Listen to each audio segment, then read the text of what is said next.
Seorang wanita muda berhijab menghina mantannya yang hanya membawa sekarung rumput di jalan desa. Namun, beberapa hari kemudian ia hampir pingsan saat mengetahui pria sederhana itu ternyata adalah bos miliarder pemilik pabrik gula tempatnya bekerja. Assalamualaikum warahmatullahi wabarakatuh. Sahabat Serba Story, bagaimana kabarnya hari ini? Semoga selalu sehat dan dalam keadaan bahagia. Bagi teman-teman yang sudah klik tombol subscribe, saya doakan semoga selalu sehat dan murah rezekinya. Amin. Sebelum mendengar kisah ini, mari tuliskan di kolom komentar dari mana saja asalnya, mana tahu kita satu kota. Simak selengkapnya kisah berikut yang akan dibacakan oleh narator kita. Di tengah jalan desa yang sederhana itu, tampak seorang pemuda berjalan perlahan sambil memikul sekarung rumput segar di atas bahunya. Bajunya penuh tambalan dan robek di beberapa bagian. Celana panjang yang dikenakannya terlihat sudah memudar warnanya karena terlalu sering dipakai. Sandal karetnya pun hampir putus, tetapi ia tetap melangkah dengan tenang. Pemuda itu bernama Wanda. Setiap pagi, Wanda mencari rumput untuk makanan 2 ekor sapi milik ibunya. Sejak ayahnya meninggal beberapa tahun lalu, ia memilih tinggal di desa untuk merawat sang ibu yang kini sering jatuh sakit. Banyak orang menganggap hidup Wanda sangat memprihatinkan. Mereka tidak pernah melihat Wanda memakai pakaian mahal. Ia juga tidak pernah membawa mobil mewah ataupun memperlihatkan kekayaannya. Baginya, merawat ibu adalah kewajiban yang jauh lebih penting daripada menikmati kemewahan. "Selama ibu masih membutuhkan aku, disinilah tempatku," ucap Wanda dalam hati. Sesampainya di rumah sederhana yang berdinding papan, Wanda langsung menurunkan karung rumput itu. "Ibu, Wanda sudah pulang," katanya lembut. Seorang wanita parubaya keluar dari rumah sambil tersenyum hangat. "Kamu capek, Nak?" tanyanya. Wanda menggeleng sambil tersenyum. "Capek sedikit tidak apa-apa, Bu. Yang penting sapi-sapi kita makan dulu." Ibunya memandang putranya dengan mata berkaca-kaca. "Maafkan ibu, kamu harus bekerja keras setiap hari." Wanda menggenggam tangan ibunya. "Jangan bilang begitu. Selama Allah masih memberi kesehatan kepada Wanda untuk merawat ibu, Wanda sudah sangat bersyukur." Ibunya hanya mengangguk pelan. Tak ada seorang pun di desa itu yang mengetahui kenyataan sebenarnya.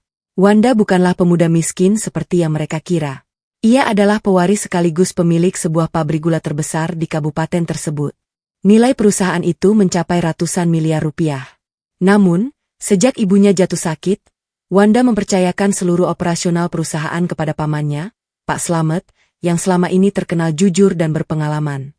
Pak Slamet bertugas menjalankan perusahaan, sementara Wanda sesekali memantau perkembangan melalui laporan yang dikirim setiap minggu. Baginya, keluarga tetap menjadi prioritas utama. Menjelang siang, Wanda kembali memikul sekarung rumput menuju kandang. Saat melewati jalan utama desa, terdengar suara klakson mobil berhenti di dekatnya. Sebuah mobil antarjemput karyawan berhenti tepat di pinggir jalan. Beberapa karyawan turun sambil bercanda. Di antara mereka, berdiri seorang wanita muda berhijab dengan pakaian kerja yang rapi. Wajahnya dipoles tipis dengan riasan sederhana, tetapi cukup membuatnya terlihat anggun. Wanita itu adalah Jenny, mantan kekasih Wanda. Beberapa tahun lalu, Jenny mengakhiri hubungan mereka karena merasa Wanda tidak memiliki masa depan. Sejak diterima bekerja di sebuah pabrik gula dengan gaji yang menurutnya sangat besar, Jenny semakin yakin bahwa keputusannya meninggalkan Wanda adalah pilihan terbaik. Awalnya Jenny hanya melirik sekilas. Namun ketika mengenali wajah Wanda yang sedang memikul rumput, senyum sinis langsung muncul di bibirnya. "Wah, ternyata benar kamu masih seperti dulu," katanya sambil tertawa kecil. Wanda menghentikan langkahnya. Ia hanya mengangguk sopan. "Halo, Jenny." Jenny memandang pakaian lusuh Wanda dari ujung kepala sampai kaki. "Kamu masih cari rumput setiap hari?" "Iya." "Hidupmu tidak berubah sama sekali ya?" Beberapa teman kerja Jenny mulai memperhatikan. Mereka ikut melihat Wanda dengan tatapan meremehkan. Jenny kembali berbicara dengan nada penuh kesombongan. "Untung dulu aku tidak jadi menikah dengan kamu." Teman-temannya mulai terkekeh. Jenny melanjutkan, "Coba lihat aku sekarang. Aku kerja di pabrik gula terbesar. Gajiku 10 juta rupiah setiap bulan." Ia sengaja mengucapkannya dengan suara keras agar semua orang mendengar. "Kamu tahu tidak? 10 juta. Dalam sebulan." Teman-temannya langsung bertepuk tangan kecil. Wah hebat, Jen. Pantas sekarang makin cantik. Jenny tersenyum bangga. Lalu ia kembali menatap Wanda. Kalau aku tetap sama kamu dulu, mungkin sekarang aku ikut cari rumput seperti ini. Semua orang tertawa. Sementara Wanda hanya berdiri diam. Tak sedikit pun wajahnya menunjukkan kemarahan. Ia hanya tersenyum tipis. Alhamdulillah kalau kamu sudah sukses. Jawaban sederhana itu justru membuat Jenny semakin merasa dirinya berada di atas. Nah, begitu dong. Sadar diri. Wanda mengangguk pelan. Kalau begitu, aku pamit dulu. Rumput ini harus segera kubawa pulang. Jenny menggeleng sambil tersenyum sinis. Iya, sana. Jangan sampai sapi-sapinya kelaparan. Gelak tawa kembali terdengar. Namun Wanda tetap melangkah tanpa membalas sedikit pun hinaan itu. Dalam hatinya, ia hanya berdoa. Ya Allah, semoga Engkau selalu menjaga hati hamba agar tidak membalas keburukan dengan keburukan. Dari kejauhan, Jenny masih memandang punggung Wanda yang semakin menjauh. Ia sama sekali tidak menyangka bahwa pria yang baru saja dihina habis-habisan itu adalah pemilik sebenarnya dari pabrik gula tempat ia bekerja. Dan hanya tinggal menunggu waktu, hingga sebuah kenyataan besar akan mengubah seluruh hidupnya. Punggung Wanda semakin menjauh di ujung jalan desa, sementara suara tawa Jenny dan rekan-rekan kerjanya perlahan menghilang tertelan semilir angin siang. Seolah tidak terjadi apapun, Wanda tetap melangkah tenang sambil memikul sekarung rumput di bahunya. Sesampainya di rumah, ia langsung meletakkan rumput itu di dekat kandang. 2 ekor sapi milik ibunya segera menghampiri tumpukan rumput segar yang baru saja dibawanya. Wanda tersenyum kecil melihat sapi-sapi itu mulai makan dengan lahap. Syukurlah, kalian tidak perlu menunggu lama, ucapnya pelan. Tak lama kemudian, ibunya keluar dari rumah membawa segelas teh hangat. Tadi ibu melihat dari jendela. Sepertinya ada yang berbicara dengan kamu di jalan. Wanda menerima gelas itu lalu mengangguk. Iya, Bu. Tadi bertemu Jenny. Ibunya langsung terdiam. Dia masih sering mengolok-olok kamu? Wanda hanya tersenyum tipis. Tidak apa-apa, Bu. Mungkin dia memang belum tahu kenyataannya. Ibunya menghela napas panjang. Kalau saja semua orang tahu siapa kamu sebenarnya. Wanda menggeleng pelan. Wanda tidak ingin dihormati karena harta. Kalau seseorang menghargai Wanda hanya karena kekayaan, berarti penghargaan itu tidak tulus. Ibunya menatap putranya dengan rasa bangga. Kamu benar-benar mewarisi sifat ayahmu. Wanda menundukkan kepala. Ayah selalu mengajarkan, kekayaan hanyalah titipan Allah. Yang paling penting adalah bagaimana kita memperlakukan orang lain. Mereka pun melanjutkan makan siang bersama dengan sederhana. Di atas meja hanya tersedia sayur bening, ikan asin, sambal, dan nasi hangat. Meski jauh dari kemewahan, suasana rumah itu dipenuhi rasa syukur. Sementara itu, di pabrik gula yang megah, Jenny baru saja menyelesaikan jam istirahat bersama beberapa teman kerjanya. Mereka duduk di kantin sambil menikmati minuman dingin. Seorang wanita muda berhijab bernama Rina memandang Jenny sambil tersenyum. Jen, tadi itu mantanmu ya? Jenny tertawa kecil. Iya. Kasihan juga ya, masih cari rumput. Jenny mengangkat bahunya. Makanya aku putus sama dia. Kok tega? Jenny menyandarkan tubuhnya ke kursi. Aku tidak mau hidup susah. Aku ingin masa depan yang jelas. Temannya yang lain ikut bertanya. Memangnya dulu dia kerja apa? Ya begitu, bantu ibunya di desa. Cari rumput, pelihara sapi, kadang ke sawah. Semua mengangguk-angguk. Untung kamu sekarang kerja di sini. Jenny tersenyum bangga. Tentu saja. Di sini gajiku 10 juta per bulan. Belum bonus. Ucapan itu sengaja ia keraskan agar beberapa karyawan di meja sebelah ikut mendengar. Sekarang hidupku jauh lebih baik. Rina tersenyum. Kalau mantanmu lihat kamu sekarang, pasti menyesal. Jenny justru tertawa lebih keras. Dia yang seharusnya menyesal karena tidak bisa mengejar kesuksesan. Mereka kembali tertawa bersama. Tidak jauh dari kantin, Pak Slamet sedang berjalan bersama beberapa manajer perusahaan. Tanpa sengaja, beliau mendengar sebagian percakapan para karyawan tersebut. Pak Slamet berhenti sejenak. Apa mereka sedang membicarakan seseorang? Tanyanya kepada seorang supervisor. Supervisor itu mengangguk. Sepertinya tentang mantan salah satu karyawan, Pak. Pak Slamet tidak ingin ikut campur urusan pribadi para karyawan. Namun, beliau tetap mengingatkan supervisor itu. Pastikan budaya saling menghormati tetap dijaga. Di perusahaan ini, saya tidak ingin ada yang merasa lebih tinggi hanya karena jabatan atau penghasilan. Baik, Pak. Pak Slamet kemudian melanjutkan langkahnya menuju ruang rapat. Sore harinya, Wanda sedang membantu ibunya menyiram tanaman di halaman rumah ketika telepon genggamnya berdering. Nama yang muncul di layar adalah Pak Slamet. Wanda segera mengangkatnya. Assalamualaikum, Paman. Waalaikumsalam, Wanda. Bagaimana keadaan ibumu? Alhamdulillah, kondisinya mulai membaik. Pak Slamet terdengar lega. Syukurlah. Beberapa saat kemudian, nada bicara beliau berubah lebih serius. Ada beberapa laporan keuangan yang sebaiknya kamu lihat langsung. Apakah ada masalah di perusahaan? Bukan masalah besar. Produksi meningkat cukup pesat. Kita juga sedang merencanakan pembangunan gudang baru.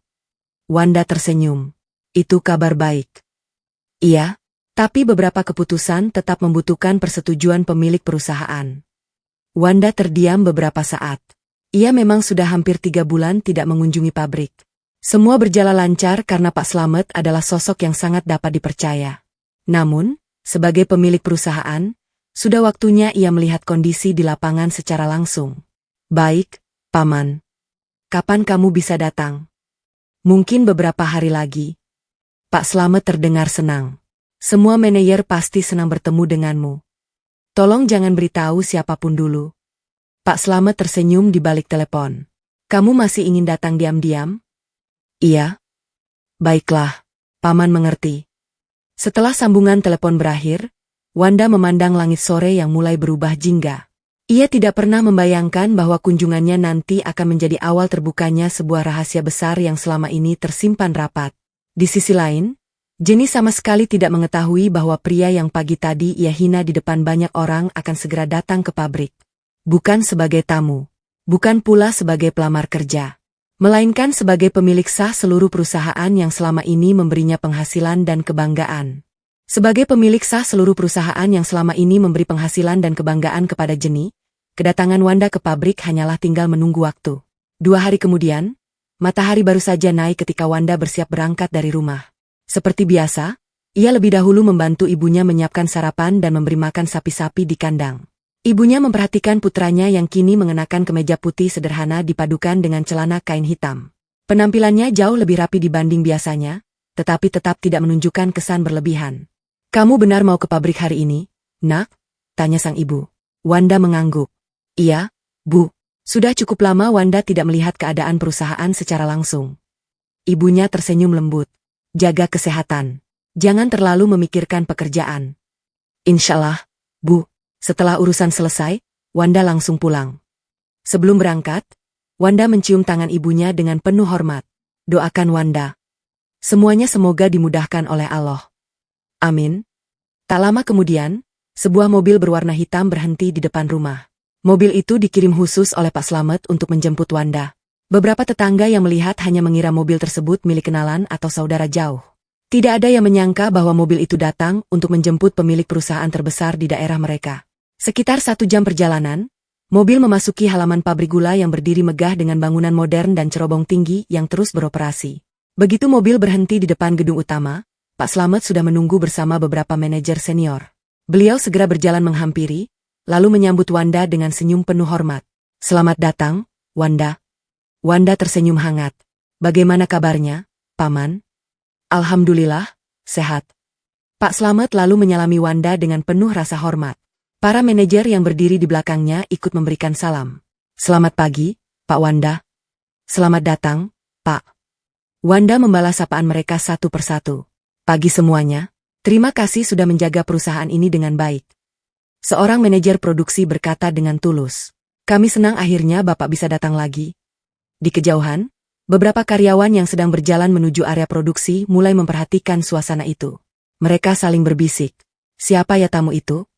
Kenapa Pak Slamet sendiri yang menyambut? Sepertinya orang penting. Tak lama kemudian, kabar kedatangan tamu penting mulai menyebar ke seluruh area pabrik. Di bagian administrasi, Jenny sedang menyusun laporan bulanan ketika Rina datang dengan wajah penasaran. Jen. Iya? Katanya ada tamu penting. Jenny mengangkat kepala. Investor baru? Tidak tahu. Mereka pun keluar menuju koridor untuk melihat dari kejauhan. Di depan gedung utama terlihat puluhan kepala divisi sedang berdiri rapi. Pak Slamet tampak berbincang akrab dengan seorang pria yang membelakangi mereka. Karena jaraknya cukup jauh, wajah pria itu belum terlihat jelas. Rina berbisik pelan. Hebat sekali ya. Sampai semua manajer berkumpul begitu. Jenny mengangguk. Mungkin pemilik perusahaan dari Jakarta. Beberapa saat kemudian, pria itu berbalik. Seketika tubuh Jenny membeku. Matanya membelalak. Enggak mungkin. Rina menoleh. Kenapa? Itu? Suara Jenny mulai bergetar. Itu Wanda? Rina mengernyit. Mantanmu? Jenny mengangguk pelan tanpa mengalihkan pandangan. Mustahil. Namun semakin lama ia memperhatikan, semakin yakin bahwa pria yang sedang berjalan bersama Pak Slamet itu benar-benar Wanda. Pria yang baru beberapa hari lalu ia hina karena memikul sekarung rumput. Kenapa dia bisa masuk bersama Pak Slamet? Gumam Jenny. Dadanya mulai terasa tidak nyaman. Pak Slamet kemudian mengajak Wanda berkeliling melihat fasilitas pabrik. Mereka mengunjungi ruang produksi, gudang penyimpanan, hingga ruang pengemasan. Sesekali Wanda berhenti untuk berbincang dengan para pekerja. Bagaimana kondisi mesin baru? Alhamdulillah berjalan lancar, Pak. Ada kendala selama bekerja? Sejauh ini tidak ada, Pak. Wanda tersenyum. Kalau ada kebutuhan atau usulan, jangan sungkan menyampaikan kepada pimpinan. Para pekerja mengangguk dengan wajah kagum. Mereka baru pertama kali bertemu langsung dengan pemilik perusahaan. Yang membuat mereka semakin terkejut, pria itu berbicara dengan sangat ramah dan tidak menjaga jarak. Di sela-sela kunjungan, Wanda melihat beberapa pekerja sedang mengangkat karung gula yang cukup berat. Ia langsung menghampiri. Biar saya bantu. Seorang pekerja buru-buru menggeleng. Jangan, Pak. Tidak apa-apa. Tanpa ragu, Wanda ikut mengangkat salah satu karung menuju truk distribusi. Para pekerja saling berpandangan.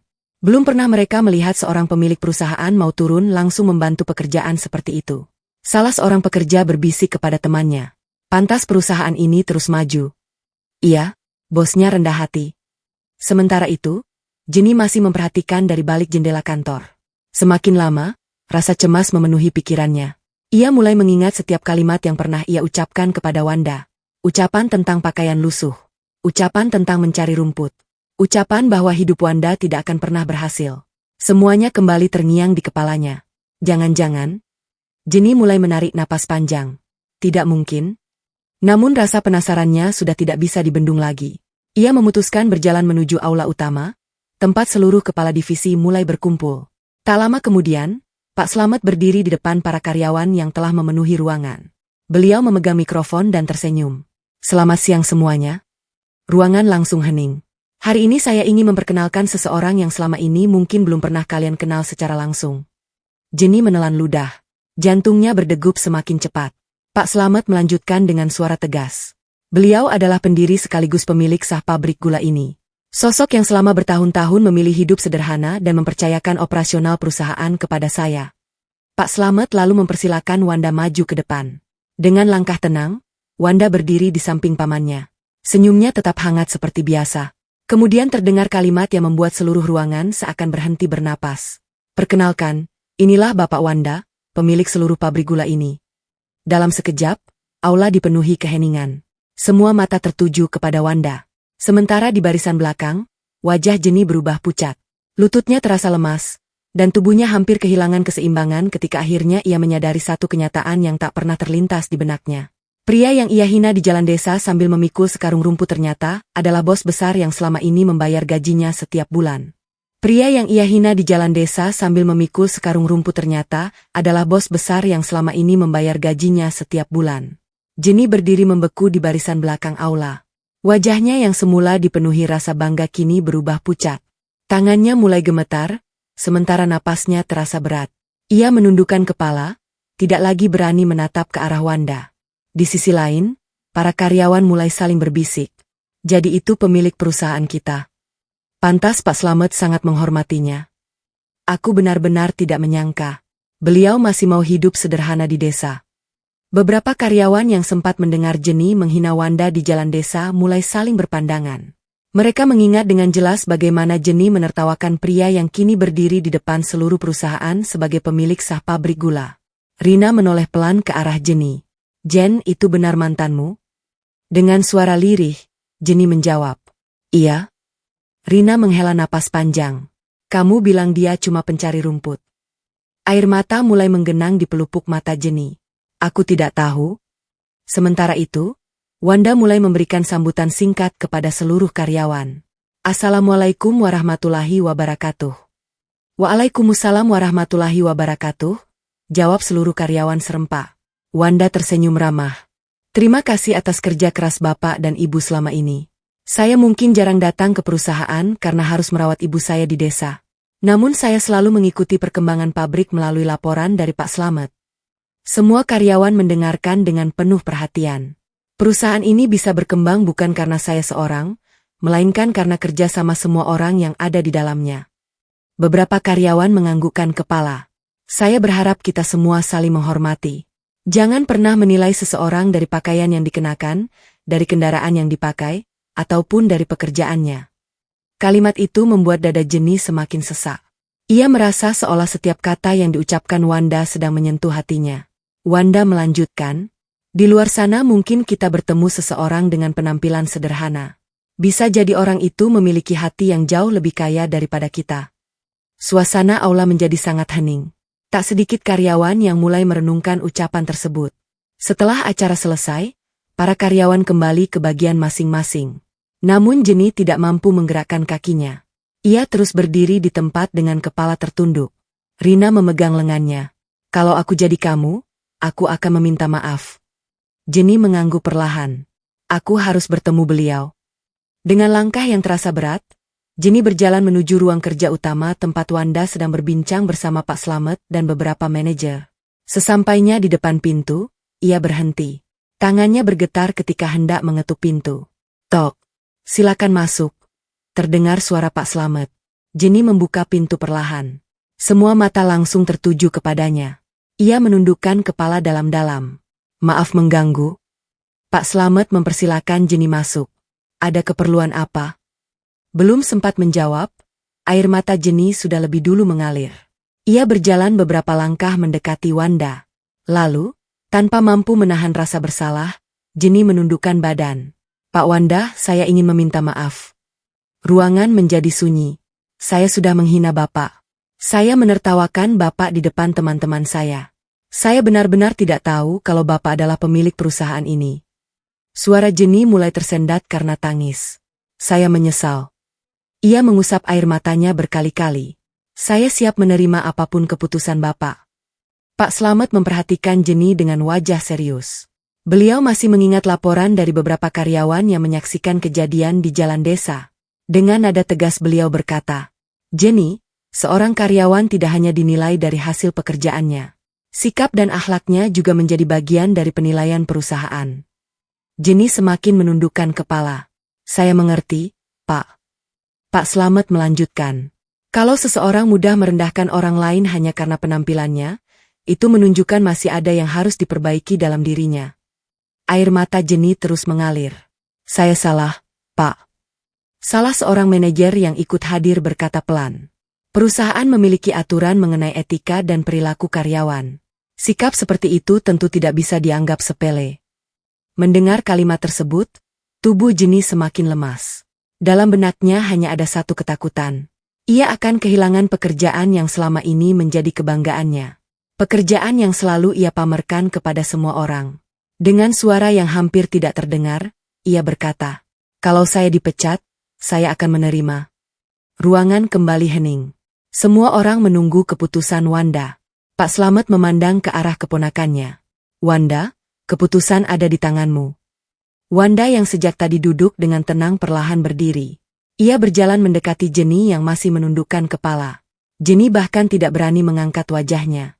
Wanda berhenti tepat di depannya. Beberapa detik berlalu tanpa sepatah kata pun. Lalu Wanda berkata dengan suara lembut. Jenny. Iya, Pak. Coba lihat saya. Dengan perlahan, Jenny mengangkat wajahnya. Matanya merah karena terus menangis. Wanda tidak menunjukkan sedikit pun kemarahan. Tatapannya justru penuh ketenangan. Saya memang terluka oleh ucapanmu waktu itu. Air mata Jenny kembali jatuh. Tapi saya juga percaya, setiap manusia bisa melakukan kesalahan. Jenny menahan napas. Ia belum mengetahui keputusan apa yang akan dijatuhkan kepadanya. Sementara seluruh orang di dalam ruangan masih menunggu dengan penuh rasa penasaran, Wanda tampak menarik napas perlahan sebelum menyampaikan keputusan yang akan menentukan masa depan Jenny di perusahaan itu. Sementara seluruh orang di dalam ruangan masih menunggu dengan penuh rasa penasaran, Wanda tampak menarik napas perlahan sebelum menyampaikan keputusan yang akan menentukan masa depan Jenny di perusahaan itu. Suasana ruang kerja utama begitu hening. Tidak seorang pun berani mengeluarkan suara. Semua mata tertuju kepada Wanda yang berdiri dengan wajah tenang di hadapan Jenny. Jenny masih menundukkan kepala. Air matanya terus menetes membasahi pipinya. Dalam benaknya, ia sudah membayangkan akan kehilangan pekerjaan yang selama ini menjadi sumber penghasilannya. Wanda akhirnya berbicara. "Jenny, saya bisa saja memecatmu hari ini." Kalimat itu membuat tubuh Jenny semakin gemetar. Tetapi, saya tidak ingin menggunakan jabatan untuk membalas rasa sakit hati. Pak Slamet memandang Wanda dengan penuh bangga. Para manajer yang berada di ruangan itu juga mulai menganggukkan kepala. Wanda melanjutkan ucapannya. "Kalau saya membalas penghinaan dengan penghinaan, apa bedanya saya dengan orang yang pernah merendahkan orang lain?" Jenny perlahan mengangkat wajahnya. Ia tidak menyangka akan mendengar kalimat seperti itu. "Saya percaya, setiap orang berhak mendapatkan kesempatan untuk memperbaiki dirinya." Air mata Jenny kembali mengalir. "Pak, saya benar-benar menyesal." Wanda mengangguk pelan. Penyesalan akan berarti jika diikuti dengan perubahan. Jenny segera menjawab, "Saya berjanji akan berubah." Wanda tersenyum tipis. "Mulai hari ini, kamu tetap bekerja di perusahaan ini." Jenny membelalakan matanya. Saya tidak dipecat?" "Tidak." Tangis Jenny pecah. Ia menutup mulutnya dengan kedua tangan sambil berusaha menenangkan diri. "Terima kasih, Pak Wanda." Wanda mengangkat tangannya memberi isyarat agar Jenny berdiri tegak. "Ada satu syarat." Jenny langsung mengangguk. "Apapun syaratnya, saya siap menjalankannya." "Kamu akan mengikuti pembinaan karakter yang diadakan perusahaan selama 3 bulan." "Saya siap." "Selain itu, setiap akhir pekan kamu akan ikut dalam kegiatan sosial perusahaan untuk membantu masyarakat desa, termasuk membantu para petani tebu yang menjadi mitra kita." Tanpa berpikir panjang, Jenny menjawab, "Saya bersedia." Wanda tersenyum. "Saya ingin kamu belajar bahwa setiap pekerjaan yang halal adalah pekerjaan yang mulia. Tidak ada alasan untuk merendahkan orang yang mencari nafkah dengan cara yang baik." Jenny mengusap air matanya. "Saya mengerti, Pak. Selama ini saya terlalu sombong." Pak Slamet kemudian ikut berbicara. "Semoga ini menjadi pelajaran, bukan hanya untuk Jenny, tetapi juga untuk seluruh karyawan." Semua yang berada di ruangan itu mengangguk setuju. Beberapa bulan pun berlalu. Perubahan besar mulai terlihat pada diri Jenny. Wanita muda berhijab itu tidak lagi membanggakan gajinya di hadapan teman-temannya. Ia menjadi pribadi yang jauh lebih ramah kepada semua orang. Ketika bertemu petugas kebersihan, ia selalu menyapa dengan sopan. Saat melihat pekerja produksi mengangkat karung gula yang berat, ia tidak lagi hanya lewat begitu saja. Ia sering menawarkan bantuan atau sekadar memberikan semangat. Bahkan setiap akhir pekan, Jenny dengan sukarela ikut membagikan sembako kepada warga desa bersama tim sosial perusahaan. Suatu hari, ia kembali melewati jalan desa tempat dahulu ia pernah menghina Wanda. Namun kali ini pemandangan yang dilihatnya berbeda. Wanda masih mengenakan pakaian sederhana sambil membawa rumput untuk sapi-sapi milik ibunya. Tidak ada mobil mewah. Tidak ada pengawal. Tidak ada tanda-tanda bahwa pria itu adalah seorang miliarder. Jenny menghampiri Wanda dengan senyum penuh hormat. "Assalamualaikum, Pak Wanda." "Waalaikumsalam, Jenny. Saya ingin mengucapkan terima kasih sekali lagi." "Untuk apa?" "Karena Bapak tidak membalas kesalahan saya dengan kebencian." Wanda tersenyum hangat. "Saya hanya melakukan apa yang menurut saya benar." Jenny memandang sekarung rumput yang berada di bahu Wanda. "Dulu saya malu melihat pekerjaan seperti ini." Wanda tersenyum sambil menepuk ringan karung rumput itu. "Rumput ini memberi makan sapi. Sapi menghasilkan manfaat bagi keluarga kami. Tidak ada pekerjaan yang perlu dipermalukan selama dilakukan dengan jujur." Jenny mengangguk dengan mata berkaca-kaca. "Sekarang saya benar-benar memahaminya." Wanda lalu menatap hamparan sawah yang membentang luas. Harta bisa membuat seseorang dihormati untuk sementara. Tetapi akhlak yang baik akan membuat seseorang dihormati sepanjang hidup. Jenny mengangguk pelan. Terima kasih atas pelajaran yang sangat berharga, Pak. Wanda hanya tersenyum. Semoga kita semua selalu menjadi pribadi yang lebih baik setiap harinya.